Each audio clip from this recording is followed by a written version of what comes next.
Sir 2022 में जो उत्तराखंड में चुनाव होने वाले विधानसभा, तो उसमें आपकी क्या भूमिका रहेगी?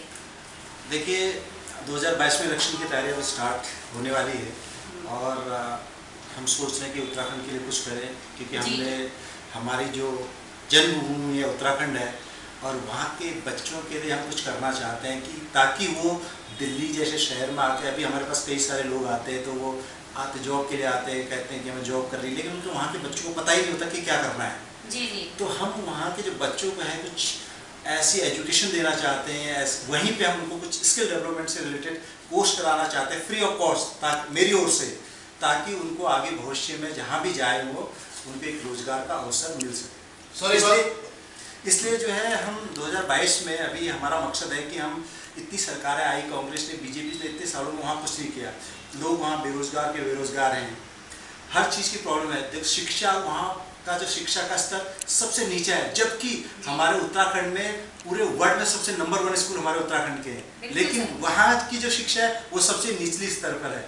तो ये सारी चीज़ों को समझना पड़ेगा और थोड़ा सा चीज़ें बदलाव लाने की हम कोशिश कर रहे हैं कि ताकि 2022 में हम वहाँ पे आएँ और कुछ लोगों के लिए, अपने लोगों के लिए कुछ अच्छा करें, ताकि बच्चों का भविष्य उज्जवल हो सके। जी सर, मैं सर आपसे ये भी जानना चाहूँगी कि पूरे उत्तराखंड में से जी किसी ने भी दिल्ली के अंदर जी 2014 या 16 में इलेक्शन नहीं लड़ा। एक्चुअली क्या था कि 2014 में मैंने खुद दिल्ली से इलेक्शन लड़ा है, एमपी का, राष्ट्रीय जनक्रांति पार्टी का। वो इसलिए क्योंकि दिल्ली में जो है अभी 30 से 40% उत्तराखंड के लोग हैं जी। उत्तराखंड के लोगों को एकजुट करने के लिए, क्योंकि दिल्ली में जितनी भी सरकारें आती हैं वो तो उत्तराखंड के लोगों को टिकट नहीं देती है, लेकिन सिर्फ वोट बैंक के लिए अपनाती है। तो मैंने सोचा कि क्यों ना मैं एक बार यहाँ पे देखूँ कि हम आखिर अपने लोगों को कैसे जोड़ें। तो 2014 में मैंने इलेक्शन लड़ा, लेकिन काफ़ी वोट मुझे मिले, अच्छे उत्तराखंड के लोगों का सहयोग भी मिला। मैं चाहता हूँ कि आगे भी क्या है कि उत्तराखंड के लोग दिल्ली में जो भी इलेक्शन लड़ता है या दिल्ली का अपने उत्तराखंड का लोग कोई भी दिल्ली में किसी भी क्षेत्र या किसी पार्टी से आगे आता है तो उसका सहयोग करे। अब हमारा मकसद है कि हम, अभी तो दिल्ली में अब तो चुनाव हो गए, लेकिन अब हमारा मकसद है कि हम उत्तराखंड में जाएं और उत्तराखंड के लोगों के लिए, अपने लोगों के लिए कुछ अच्छा करें, ताकि वहाँ पलायन नहीं का वहीं रुके, काम उनको वहीं पे मिले। एक्चुअली में क्या होता है कि हमारे जो उत्तराखंड सरकार है उसके पास बजट तो बहुत है, बजट को क्या है अच्छी तरह यूटिलाइज करना, उसको जो है सरकार जो है अच्छी तरह से वो नहीं कर पाती, यूज़ नहीं कर पाती। क्योंकि क्या होता है, जो हमारे उत्तराखंड के लोग क्यों बेरोजगार हैं, वो इसलिए, आपको एक मान लिया एक एग्जाम्पल देता हूँ, आपको पीडब्ल्यूडी का कॉन्ट्रैक्ट निकलता है तो वो क्या करते हैं कि पीडब्ल्यूडी का कॉन्ट्रैक्ट दूसरे स्टेट वाले को दे देते हैं। दूसरे स्टेट वाला क्या होता है, अदर स्टेट वाला जो वहाँ पे जो लोग हैं काम करने वाले, वो भी नेपाल से या पूर्वी उत्तर प्रदेश से लेके आते हैं, तो उत्तराखंड के लोगों को फिर भी वो काम नहीं मिल पाता। तो ये सारी जो व्यवस्थाएं गड़बड़ हैं, जबकि हमारा जितना उत्तराखंड का बजट है उससे पूरा उत्तराखंड की बेरोजगारी दूर हो सकती है। इसी सीक्वेंस को हम सही लाने का प्रयास करेंगे 2022 के इलेक्शन में। जी नेगी जी, मैं एक सवाल और करना चाहूँगी आपसे कि एक आप समाज सेवक भी हैं, ठीक है, दूसरी बात मैं ये जानना चाहूँगी आपसे कि कोरोना काल में जी आपने जनता के लिए क्या क्या किया? देखिए कोरोना काल में क्या था कि मैंने काफ़ी कोशिश की, हमने यहाँ पे लोगों को फूड वितरण किया, लोगों को घर भेजने की कोशिश की, जितनी भी हमारे से सुविधाएं हमारे पर्सनल मेरी ओर से हो सकता था, मैंने काफ़ी कुछ किया जी। और मैं आपसे एक और सवाल करना चाहूँगी, छोटा सा क्वेश्चन है मेरा कि अगर आप चुनाव में खड़े होते हैं, उत्तराखंड से आप जीत जाते हैं, तो सबसे पहले ग्रामीणों के लिए आप क्या करेंगे? देखो मेरा मकसद है कि अगर मैं उत्तराखंड से अभी चुनाव लड़ता हूँ और जीतूंगा, अगर नहीं भी जीतूंगा तब भी मैं करूँगा और जीतूंगा तब भी करूँगा, क्योंकि मेरा मकसद है वहाँ के एजुकेशन सिस्टम को स्ट्रॉन्ग करना और वहाँ के हेल्थ सिस्टम को स्ट्रॉन्ग करना, और तीसरा जो है वहाँ के लोगों को रोजगार देना। ये मेरे को, ये सारी चीज़ें मैंने खुद सीखी हैं कि कैसे आपको, देखो आज की डेट में रोजगार की कमी नहीं है, कमी है तो आप में हुनर की, स्किल्स की और सही टाइमलाइन की और उसको समझने की। तो ये सारे वहाँ के बच्चों को मुझे ट्रेन करना है, और इसमें ये नहीं है कि मैं जीतूंगा या तभी करूँगा, जीतूँ या ना जीतूँ, मकसद है कि वहाँ पे मैंने हॉस्पिटल बनाना है और वहाँ पे वहाँ के बच्चे को रोजगार देना, एजुकेशन का एकेडमी अच्छी बनानी है और वहाँ के लोगों को रोजगार देना है। बहुत बहुत धन्यवाद आपका। सर एक बात बताइए, जो पलायन की समस्या है सबसे ज़्यादा, जो लोग पलायन कर रहे हैं उसको कैसे रोका जाएगा सर? क्योंकि पलायन की बहुत समस्या है। देखो मैं वही बताना चाहता हूँ, पलायन क्या है, पलायन क्यों, मैं क्यों दिल्ली आया जी। मैं दिल्ली इसलिए आया क्योंकि मुझे ये नहीं समझती कि मैं क्या करूँ जी। क्योंकि मेरे को स्किल्स की कमी थी। क्योंकि पलायन की बहुत बड़ी समस्या है सर। आज की डेट में जो है, जो स्किल्स की कमी होती है तभी पलायन होता है। वो उसके माइंड में पहले से बचपन से भर दिया जाता है कि बेटा आपने 12वीं पढ़ना है और दिल्ली जाना है, नौकरी करनी है। लेकिन क्या नौकरी करनी है ये उससे भी नहीं पता होता है। एक्चुअली जब वो दिल्ली आता है तब वो जाता है, आप उसको कि भाई तू इसको जॉब पे लगा दे, तो वहाँ नौकरी के लिए जाता है, उसको नहीं पता। अब वो जिसको किसी ने उसको लगा दिया होटल इंडस्ट्री में, किसी ने लगा दिया पियोन में, तो वो वही ढांचे में रह जाता है।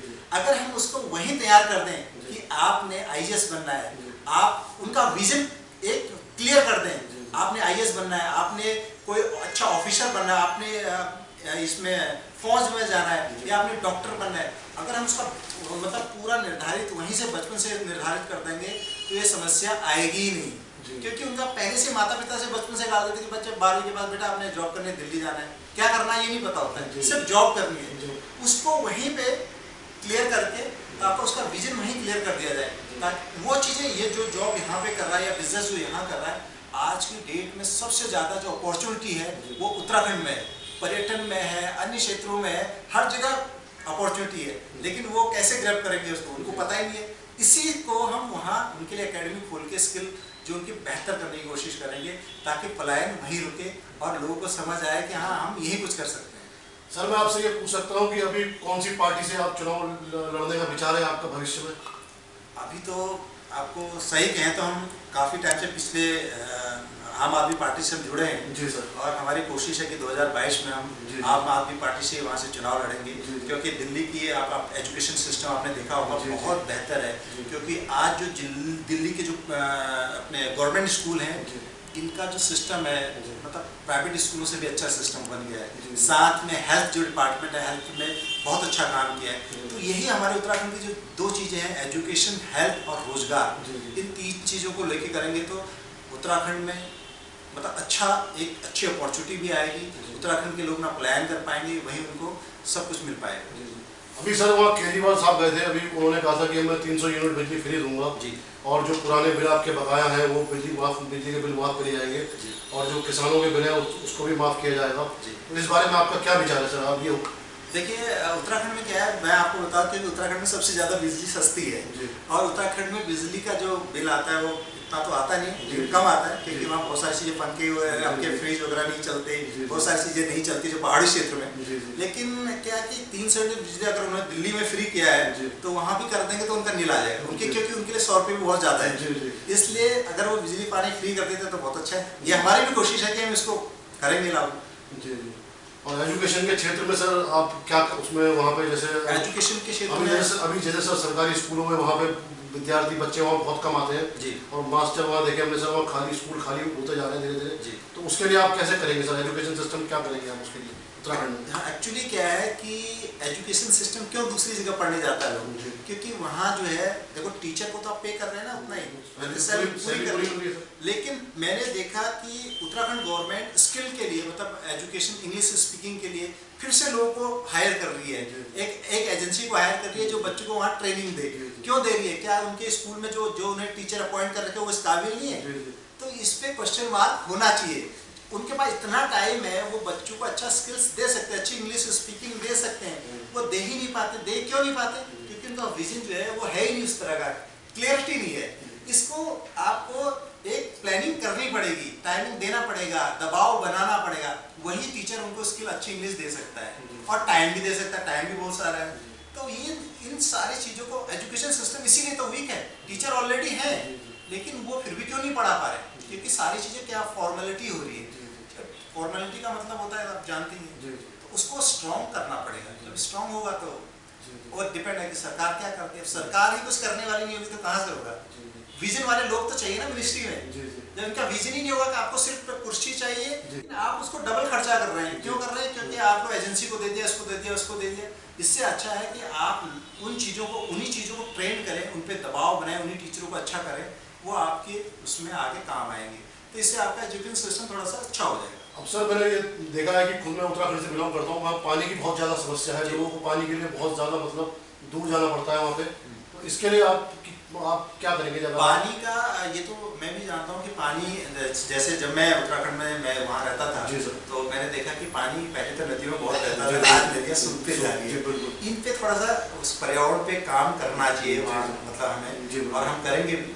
और दूसरा क्या है कि कई जगह नदियाँ जो हैं वहाँ से पानी गांव-गांव को लाया जा सकता है, उसको स्टोर किया जा सकता है। बाकी बारिश वहाँ इतनी होती है, इस पानी को यूज किया जा सकता है। ये तो सब प्लानिंग, स्ट्रेटेजी प्लानिंग करनी पड़ेगी। तो वो तो थोड़ा सा बड़ा प्रोजेक्ट है, जब सरकार में आएंगे तो सारी चीज़ें होती रहेंगी। सर मैं आपसे एक क्वेश्चन पूछना चाहती हूँ कि जो है ये मजदूर किराएदार विकास पार्टी के राष्ट्रीय अध्यक्ष महेंद्र पासवान जी ने पिछली बार जब मैंने उनका इंटरव्यू लिया था तो पासवान जी से मैंने क्वेश्चन किया था, तो वो आपके आम आदमी पार्टी से काफ़ी नाराज हैं, आपके राष्ट्रीय अध्यक्ष से काफ़ी नाराज हैं। उनका कहना ये है कि दिल्ली में जो किराएदार हैं उनके पक्ष में आपकी सरकार गंभीर नहीं है। इसके बारे में आप कुछ बताएं। देखिए, हर पार्टी के लोगों का अपनी अपनी विचारधाराएं हैं, और ये तो पॉलिटिक्स में क्या होता है, यही तो होता है, इसीलिए तो काम नहीं होते। पॉलिटिक्स में क्या, जो विजन वाले लोग आते हैं, लोग उनको सपोर्ट नहीं करते। लोग सपोर्ट करते हैं जो जहाँ पर पार्टीवाद आ गया है ना, वहीं पे सारी चीज़ें गलत होते जाती हैं। अगर आप इंसानियत देखोगे, कौन इंसान अच्छा कर रहा है आप उसको वोट दो। जरूरी नहीं है कि आप केजरीवाल को वोट दो, जरूरी नहीं है कि आप मोदी जी को वोट दो, या जरूरी नहीं है कि आप किसी और को वोट दो। आप वोट उस इंसान को दो जो आपके क्षेत्र में, जिसका विजन है, जिसका कुछ मिशन है, जो आप कुछ करना चाहते हो। ये तो लोगों को समझना पड़ेगा, और यही हमारी वहाँ की सबसे जो कमी है, यही है। अब बात रही कि आप उनकी पार्टी के जो हमारे केजरीवाल जी से नाराज हैं, वो किसी चीज़ के लिए हो सकता है, अपनी अपनी विचारधाराएं हैं। अब मुझे कुछ चीज़ें अच्छी लगती तो हो सकता है उनको अच्छी नहीं लगी हो, तो इसको तो कुछ कहा नहीं जा सकता इसके बारे में। जी सर, जैसे कि अभी थोड़ी देर पहले बताया आपने कि केजरीवाल जी ने उत्तराखंड में बिजली, पानी, उनके सारे किसानों के माफ़ करने के, जैसे उन्होंने बोला है कि सबके माफ़ करे जाएंगे या फ्री दिए जाएंगे जो भी है। तो लोगों का, जनता का ये कहना है, कुछ लोगों का ये कहना है कि ये सारी चीज़ें करके केजरीवाल जी जनता को कमज़ोर बना रहे हैं। ये कहाँ तक सत्य है, कहाँ तक सच है कि वो उनको निकम्मा बना रहे हैं, मतलब काम नहीं करने देना चाहते हैं, वो कमज़ोर बना रहे हैं पीढ़ी को, या मजबूत बना रहे हैं? ये आप हमें बताइए। देखिए, बिजली और पानी से ना कमज़ोर होना है, बल्कि फ़ायदा होना है। दो चीज़ें होती हैं। वो इसलिए कहते हैं क्योंकि कई लोगों की जो विचारधारा है वो ये सोचते हैं कि भाई हमें फ्री मिल रहा है तो हम जो है काम नहीं करेंगे। ऐसा नहीं है। जबकि हर मिनिस्टर, हर विधायक को आप ये मान के चलिए कि अगर फ़ोन का अलाउंस भी मिलता है, 15,000 रुपये मिलता है। आपको लगता है कि आजकल 15,000 का फ़ोन का यूज़ होता है? एक विधायक को, एक MP को 15,000 रुपये मिलते हैं फ़ोन, हर महीने मंथली फ़ोन अलाउंस।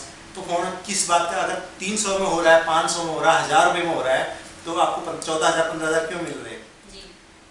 विधायक, MP को सब कुछ फ्री मिल रहा है, वो तो आपको हजम हो रहा है, लेकिन हम खुद आपको देना चाह रहे हैं, आपका माफ़ करना चाह रहे हैं बिल, वो आपको हजम नहीं हो पा रहा है। तो ये सारी चीज़ें जो है, ये इसको मैं तो ये जनता की बात मैं आप तक पहुंचा रही हूँ अपने माध्यम से, और मैं तो ये कहूँगी कि जनता आपको देख रही है, सुन रही है, और आपका भी जो विचारधाराएं हैं वो सब सुन रहे हैं। देखिए, हमारा मकसद है कि कुल मिला के उत्तराखंड को आगे बढ़ाया जाए, उत्तराखंड में पर्यटन को बढ़ाया जाए, उत्तराखंड में जो जितने भी है उसका जो अपना क्या कहते हैं इसको, पर्यटन को बढ़ावा देकर क्या होगा कि उत्तराखंड के लोगों को रोजगार मिलेगा। उत्तराखंड की शिक्षा नीति को अच्छा करना है, तो ताकि लोगों का भविष्य उज्जवल रहे। सर, भू कानून के बारे में आपका क्या वो है? देखो, भू कानून क्या है कि भू कानून अभी कई जगह लागू है, लेकिन उत्तराखंड में भी हम चाहते हैं कि ये लागू हो। क्या वजह रही कि उत्तराखंड में ये लागू ना हो पाया?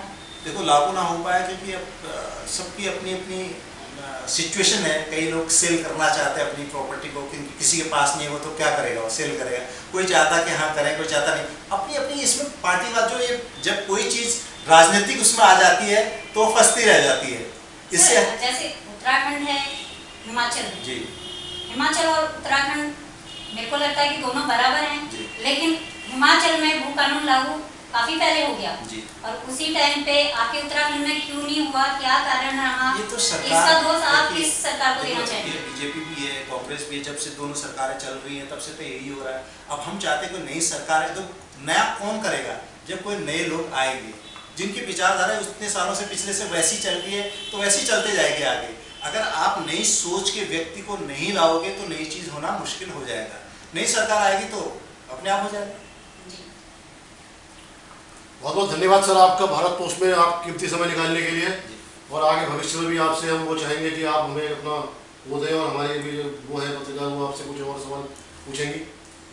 सर आप बहुत अच्छे सेवक तो हैं जी, जनता के, जी, बहुत अच्छे सेवक रहे हैं आप जनता के, और हमने काफ़ी आपका काम भी देखा है, काफ़ी जनता आपको पसंद भी करती है, और शायद हो सकता है कि आपका अगला चेहरा उत्तराखंडियों का बन सकता है, क्योंकि काफ़ी लोगों ने ये चीज़ें बोली हैं और हम सुनते भी रहते हैं। काफ़ी लोग आपको पसंद भी करते हैं, और पसंद आपको शायद इस वजह से भी करते हैं, आप एक अच्छे एंकर हैं, उद्घोषक हैं। तो सर ये सारी चीज़ें आप कैसे मेंटेन करते हैं, इनके लिए कैसे टाइम निकालते हैं? ये तो बेसिकली क्या है, ये तो मेरा प्रोफेशन है, एंकरिंग, फिल्म शौक मेकिंग, है ये मेरा एक शौक है, हॉबी है, और मेरा प्रोफेशन भी यही है। कई सालों से मीडिया में हम लोग काम कर रहे हैं, तो इसको मेंटेन कर लेते हैं। साथ में राजनीति, साथ में समाज सेवा।